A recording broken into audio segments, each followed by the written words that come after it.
수험생 여러분, 안녕하십니까? 너와 다른 나만의 입시 전략 학생선생 홍쌤입니다. 자, 이번 시간에는 이 학과의 모든 것 중에서 한의학과에 대해서 한번 자세히 알아보도록 하겠습니다. 자, 먼저 한의학과의 학과 특징을 한번 우리가 봐야 되겠죠? 자, 한의학과는 질병의 근본적인 원인을 규명하며 인체의 기능 회복을 위한 한약과 침술, 치료 기술 및 치료법 등을 연구하는 동양의학입니다. 그러다 보니까 이 외국에서는 한의학과라는 말보다는 중의학과라고 해서 중국의학이라는 개념이 좀 강하다는 것도 기억하시면 좋을 것 같고요. 의학학 분야에 대한 기초 지식 및 인문사회학 분야 등을 학습하며 한의사로서의 소양 및 자질을 함양합니다. 예과 2년, 본과 4년, 총 6년 과정을 졸업한 후 한의사 국가시험 응시 자격이 주어지며 투철한 봉사정신과 사명감을 갖춘 유능한 한의사 및 한의학자로 활동을 하게 됩니다. 자, 졸업 후 진로를 한번 체크해 보도록 하겠습니다. 먼저 병원에서 의사 선생님으로 활동할 수가 있겠죠. 그리고 의무직 및 보건직 공무원, 그리고 보건소나 국립의료원, 생명과학연구원, 한의학 관련 연구소 등에서 졸업 후에 활동을 하실 수가 있겠습니다. 자, 두 번째로 한의학과의 고교 선택 과목 및 추천 도서를 한번 체크해 보도록 하겠습니다. 먼저 유사학과죠. 일단 한의학과지만 인문자연으로 나뉘어서 모집을 하는 경우도 있고요. 또는 한의학과라고도 하죠. 또는 학사, 석사, 통합과정에서 한의학과를 모집을 합니다. 자, 고교 선택 과목으로는 보건계열 쪽에 있는 모든 과목들이 포함이 되어 있겠죠. 먼저 미적분, 영어회화. 그런데 이제 인문 쪽에서 선택하는 대학들은 꼭 미적분 안 하고 확률과 통계를 하셔도 되지만 자연계열 학생들 중심으로 먼저 말씀을 좀 드리는 겁니다. 미적분, 영어회화, 물리원, 화학원, 화학2, 생명과학원, 생명과학2, 윤리와 사상, 생활과 윤리, 한문 1, 중국어 1, 심리학과, 보건 등의 선택 과목을 선택하시는 게 좋겠습니다. 이때 물리원 같은 경우에는 약학과에서도 그랬지만 한의학과에서도 학습을 하시면 도움이 될 거고요. 아까 말씀드린 대로 한의학과가 외국에서는 중의학과로 많이 통하기 때문에 한문원이나 중국어도 공부를 해놓으시면 아마 도움이 되실 것 같습니다.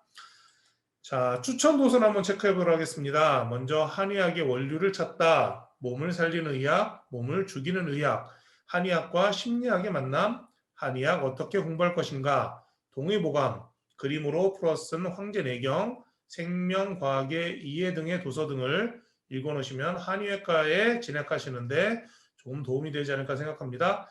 이런 책들 외에도 인성을 발달할 수 있는 인성에 좀 도움이 되는 책들, 철학 책들도 좀 될 수 있고요. 인문학 책들을 좀 읽어보시면 면접 이런 데서도 도움이 좀 많이 되실 것 같습니다.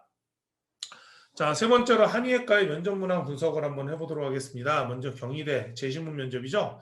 자, 첫 번째 제시문을 보게 되면 환자와 사이좋게 지냈던 의사가 어느 날 복통으로 소하는 환자를 검사해보니 췌장암 말기였다. 환자의 진단 기록을 살펴보니 실수로 췌장암 증상을 놓쳤음을 확인했다. 췌장암은 발견하기 어려운 병이다. 내일 환자가 오기로 했는데 어떻게 말해야 하는지 자신의 생각을 말하시오. 자, 인성을 좀 물어보는 문제입니다. 두 번째 제시문을 보게 되면 자신이 의사라면 환자의 증상에 따른 원인을 감염성과 비감염성 중 어떻게 판단할 것인지 학업 역량, 전공에 대한 학업 역량 부분을 좀 물어보는 것 같고요. 제시문 세 번째 보면 균 배양 검사에 양성으로 나온 환자가 있다. 6개월 전에 균 배양실 천장 공사한 것이 떠올렸다. 어떤 가능성을 의심할 수 있겠는가? 상황 판단 능력이라든지 아까 말씀드린 학업 역량 부분을 좀 체크해 보는 것 같습니다. 그리고 일반 면접에서는 똑똑한 의사, 성실한 의사, 따뜻한 의사 중 하나를 선택하고 왜 그것을 선택했는지 그 이유를 말하는 거죠. 인성 부분을 좀 많이 보는 것 같습니다. 한의학과든 의학과든 일반적으로 학업적 역량이 우수한 학생들이 오기 때문에 아마 상황 판단을 하는 그 능력이라든지 아니면 인성 부분을 면접이나 제시문을 통해서 좀 많이 체크를 하는 것 같습니다. 따라서 한의학과를 진학하려고 하는 학생들 같은 경우에도 전공 관련 책도 좋지만 아까 말씀드렸듯이 인성에 관련된 철학이라든지 인문학책 등을 좀 많이 읽어주시는 것도 도움이 되지 않을까라는 생각을 해봅니다. 자, 두 번째로 대전대 한번 면접 문항 보도록 하겠습니다. 자, 첫 번째가 수술실 CCTV 설치에 대한 찬반 의견을 밝히고 그 이유를 윤리 판단 방식에 근거하여 설명하시오. 윤리 판단 방식이라는 것도 알아야 되겠지만 일단 인성이라든지 학생의 도덕적 마인드를 좀 보는 것 같죠? 자, 두 번째 문제는 조별 활동에 적극적으로 참여하지 않는 조언을 이익 집단의 관점에서 어떻게 해결할지 설명하시오. 자, 이것도 문제 해결 능력을 좀 보는 것 같습니다. 어떤 상황 판단에 따른 문제 해결 능력을 좀 보는 것 같고요. 세 번째, DNA의 개념과 그 특징을 자세히 설명하시오. 학업 역량을 보는 거죠. 이 생명이라든지 이쪽에 대한 기본적인 소양이 있는지를 좀 보는 것 같고요. 네 번째, 최저임금 인상에 대한 찬반 의견을 말하고 그 이유를 설명하시오. 최저임금이라는 거는 어떻게 보면 한의학과랑은 관계가 없겠지만 사회적 이슈에 대한 이 학생의 도덕적인 판단 능력, 도덕성이라든지 인성 능력을 좀 체크하려고 하는 것 같습니다. 자, 동국대 경주 캠퍼스 한번 문제 보도록 하겠습니다. 먼저 첫 번째는 공감과 관련된 단어 2개에서 3개를 들어 설명하고 자신의 경험을 바탕으로 설명하라고 했고요. 두 번째, 대학 입학 후 내가 팀장이 되어 학과 동료들과 협력 학습을 하게 되었는데 팀원 중 유독 한 친구가 자신의 역할을 제대로 하지 않고 팀 미팅에도 나오지 않는 등 다른 팀원들에게 피해를 주는 경우 어떻게 할 것인가. 대전대에 있던 두 번째 문항인 조별활동 문제하고 좀 비슷한 문항이죠. 자, 문제가 발생했을 경우에 어떻게 할 것인지에 대한 리더십이라든지 상황 판단 능력 이런 것들을 좀 보는 것 같고요. 세 번째, 인체 내의 4가지 기관계의 기본 기관 명칭과 그 기능을 포함하여 자세히 설명하시오. 이것도 생명 쪽에 대한 학업 역량을 좀 체크해 보는 것 같습니다. 자, 대구한의대 수시에서 많이 모집을 하는 학교인데 일단 여기 같은 경우에는 학생부 종합전형 학생부 전체적인 내용에 대해서 인성 부분을 좀 많이 보는 것 같습니다. 재신문 면접은 아니고요. 자, 먼저 한의학과를 왜 지원했는지 지원 동기. 한의학과가 아닌 모든 학과의 교수님들이 궁금해하는 사항이죠. 너 왜 우리 학과에 왔니? 우리 학교에 왜 왔니? 점수가 안 돼서 왔어요. 이럴 순 없잖아요. 그래서 일단 한의학과의 지원 동기에 대해서 확실하게 좀 준비를 하시는 게 좋을 것 같고요. 그리고 이제 다른 학교랑은 좀 다르게 30년 후 자기 인생을 후회하지 않으려면 너는 앞으로 어떻게 해야 될 것이냐.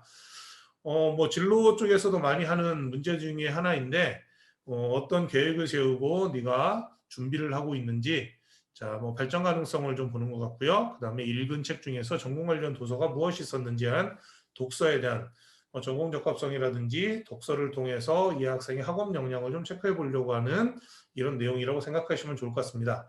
전체적인 한의학과의 면접 문항을 보게 되면 딱 3가지죠. 인성 부분을 좀 많이 보는 것 같고요. 그다음에 학업적인 역량 부분, 그다음에 어떤 상황에 대해서 상황을 제대로 판단하고 문제를 해결할 수 있는 능력이 있는지 이 3가지 역량을 주로 본다는 거 기억하시면 좋을 것 같습니다. 자, 네 번째로 2020학년도 주요 대학 성적을 한번 체크해 보도록 하겠습니다. 자, 여기 보시게 되면 일단 인문 계열에서 선택하는 대학들이 있죠. 먼저 경희대, 그리고 가천대는 정시에서만 모집을 하고요. 그다음에 대전대, 원광대, 대구 한의대, 그리고 동국대 경주 캠퍼스에서는 인문 계열 학생들도 모집을 한다는 거 기억하시면 되겠습니다. 자, 그리고 여기 보시게 되면은 요 파란색으로 지금 줄쳐지는 부분들 있죠. 이 전형들이 교과 전형입니다.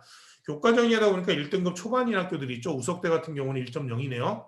하지만 상지대 지역인재 같은 경우에는 내신이 3.6입니다. 강원도에 있는 유일한 한의대학이죠. 상지대 같은 경우에는 학교 성적이 3.6이기 때문에 자, 요거 강원도 쪽에 있는 학생들 한번 도전해 보시면 어떨까라는 좀 생각이 듭니다. 다만 최저를 충족해야 되겠죠. 그러다 보니까 상지대에 있는 학생부 종합전형이 최저를 맞추지 못해가지고 좀 학생들 18대 1의 경쟁률이 되지만 5명 모집하는데 3명도 못 맞췄다는 얘기죠. 그래서 상지대 한번 눈여겨보시면 좋을 것 같고요. 여기 보시게 되면 이제 논술 전형도 있죠. 경희대 같은 경우에 논술 전형인데 경쟁률이 어마무시합니다. 자, 인문 계열 같은 경우에는 7명 모집하는데 논술이라 내신은 큰 의미가 없지만 경쟁률이 264대 1 정도가 되고요. 자연계열 같은 경우는 23명 모집에 91대 1 정도가 된다는 거. 내신은 3.3, 논술이 중요하다는 얘기겠죠. 자, 그리고 상지대 같은 경우에 보면 아까 말씀드린 지역인재 교과 전형인데도 내신이 3.6이었습니다. 그리고 학생부 종합전형 최저를 못 맞힌 학생들이 좀 많았다는 거. 그리고 세명대 같은 경우에도 지역인재 보시게 되면 내신이 교과 전형에 비해서는 좀 떨어지는 걸 확인할 수가 있죠. 뭐 우석대 지역 인재도 교과 전형에 비해서 좀 떨어지는 거 보실 수가 있고요. 자, 동국대 경주 캠퍼스의 참사랑 전형, 종합 전형인데 5명 모집의 경쟁률이 거의 뭐 30대 1 정도 됩니다. 하지만 내신은 2.2. 그래서 2등급 초반인 학생들 뭐 지역 인재 전형을 못 쓰는 경우에는 제 생각에 경희대 논술, 상지대 학생부 종합 전형, 그리고 동국대 경주 참사랑 전형을 선택을 하셔서 지원하시면 어떨까라는 생각을 해봅니다. 자, 여기서 이제 정시 같은 경우에 지금 올해 2022학년도에서는 서울대가 움직임에 따라서 다른 전형들이 좀 많이 움직이겠죠. 하지만 다구는 아마 움직이지 않을 것 같고요. 간하군이 좀 바뀌지 않을까라는 생각이 듭니다. 하지만 2020년도 보시게 되면 경희대, 대전대, 그리고 동신대가 가군이었고요. 그리고 다군은 상지대와 동국대 경주 캠퍼스인 이 두 개밖에 없습니다. 나머지가 다 나군이죠. 그러니까 주로 한의대는 나군에 좀 많이 있었다는 거 기억하시면 되겠습니다. 자, 성적대는 뭐 97, 98, 99 많이 나오지만 동신대가 가군에서 20명 모집 14.5대 1로 93.441.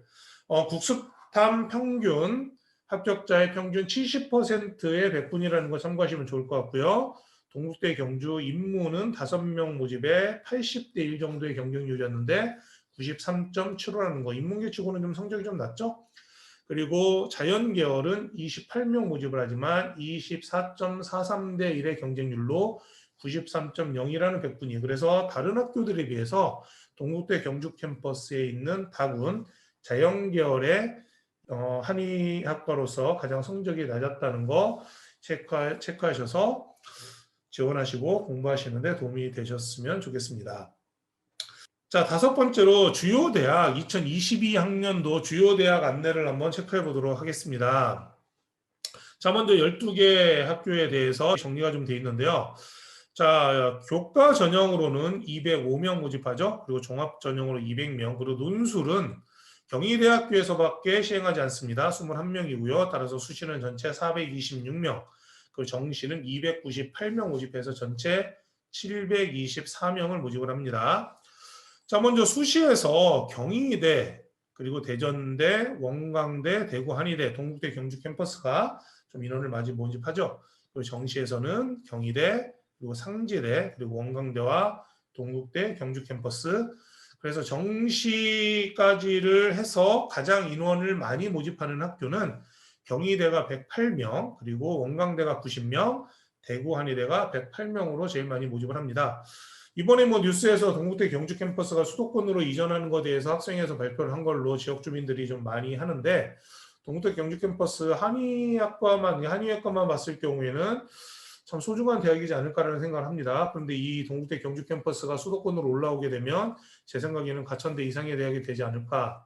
그래서 제 욕심이지만 그냥 좀 한의학과를 가고 싶은데 성적이 조금 부족한 학생들을 위해서 경기에 좀 있었으면 하는 그런 생각을 좀 해보고요. 그러다 보니까 대구, 부산, 경북 쪽에 4개 대학, 전라도 쪽에 3개 대학, 충청 지역에 2개 대학, 강원도에 하나, 수도권에 2개, 뭐 이렇게 돼 있죠. 상대적으로 경상 지역 쪽에 좀 많이 있다는 거. 자, 그럼 이제 파란색으로 된 영역들을 보시게 되면 뭐 인문계열을 모집한 학교들도 있지만 이 파란색인 이 대학들은요, 수학에 대해서 그 미적분과 기하 외에 확률과 통계도 가능한 대학들입니다. 먼저 대전대 보시게 되면 국수, 영탐, 탐구 2개죠. 3개 영역 합 5인데 탐구에 한국사를 포함할 수 있다는 거. 세명대 같은 경우도 국수, 영, 탐은 포함하지 않습니다. 3개 영역 합 4고요. 한국사는 2등급입니다. 2등급이면 35점 이상 맞아야 되는 거고요. 자, 동신대 같은 경우도 국수, 영, 탐인데 탐이 한 과목이죠. 3개 영역 합 5가 되고요. 그렇다면 영어 1등급, 탐구 1등급에 수학이나 국어를 3등급 맞아도 가능하다는 얘기입니다. 동신대. 뭐 지역적으로 좀 외진돼 있기는 하지만 좀 눈여겨보시면 좀 도움이 되지 않을까 생각이 듭니다. 탐구 하나에 영어 포함 3개 영역 합 5라는 거. 자, 동의대 보시게 되면 인문, 정시 5명 선발하는데 국수, 영, 3개 영역 합 5가 되고요. 그리고 밑에 있는 동국대 경주, 인문, 정시에서 10명 선발하죠. 자, 교과에서 국수, 과 3개 영역 합 5에 영어 2등급 반대 참사랑 전형인 종합전형에서 수학을 확률과 통계도 가능하다는 거. 이것도 3개 영역 합 5죠. 전체적으로 보시면 최저학력 기준이 3개 영역 합 5가 되죠. 뭐 가천대처럼 2개의 영역 각 1등급도 있지만 3개의 영역 합 5라는 거, 그리고 동신대 같은 경우에는 영어 포함된다는 거, 그리고 세명대도 영어 포함되죠. 대전대라든지 이런 것들 꼭 체크하셔서 최저를 좀 맞추셔서 지원하셔서 좋은 결과 있기를 바라겠습니다. 자, 다음 시간에는 저희가 이제 사회복지학과에 대해서 한번 알아보려고 합니다. 뭐 고령화 사회가 된다든지 청소년이나 아동에 대해서 이 복지 쪽에 대해서 많은 관심이 있다 보니까 최근 들어 사회복지학과에 대해서 인기가 좀 많이 올라가고 이것에 대해서 관심을 갖는 학생들이 많이 있습니다. 그래서 다음 시간에는 저희가 사회복지학과에 대해서 한번 알아보도록 하겠습니다. 시청해 주셔서 감사합니다.